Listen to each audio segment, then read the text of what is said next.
మంచు విష్ణు అన్నకి ఎన్ని ట్రోల్స్ వచ్చాయంటే అన్ని ట్రోల్స్ కి ఈ ఒక్క ట్రైలర్ మాత్రం ఇచ్చి పడేసింది భయ్యా.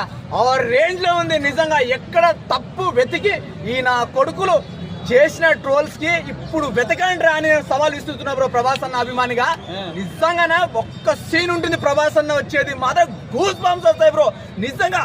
అరే పెద్దోళ్ళందరికీ నేనే అంటారు చూడు, అదిరా ప్రభాస్ అంటే అదిరా అనిపించాడు నిజంగా. ఆ రేంజ్ లో ఉంది ప్రభాస్ అన్న పర్ఫార్మెన్స్. ఉండేది 3 నిమిషాలు కానీ 300 కోట్లు వస్తాయి బాయ్. ఇది మా ప్రభాస్ అన్న. ఎందుకు 3,000 కోట్లు వస్తాయి, 300 కోట్లు ఉన్న 3 నిమిషాలుగా 3,000 కోట్లు వస్తాయి ప్రభాస్ అన్న అరాచకానికి. నిజం చెప్తున్నా. ఇంకొకటి ఏంటంటే మంచు విష్ణు అన్నకి ప్రభాస్ అన్నకు ఫైట్ సీన్స్ అనేది పెట్టారు నిజంగా. ఒక్క ఇట్లా గుద్దుతాడు, షాక్ అవుతాడు. లాస్ట్ కి ప్రభాస్ అన్న అంటాడు శివయ్య అంటాడు. ఒక రేంజ్ లో ఉండి భయ్యా. ఒక నాస్తికుడిని శివుని తిప్పుతాడు చూడు, అది ప్రభాస్ అన్న. చాలా క్రేజీగా అనిపించింది. ఇంకోటి విఎఫ్ఎక్స్ కానీ మంచు విష్ణు అన్నకి చాలా ట్రోల్స్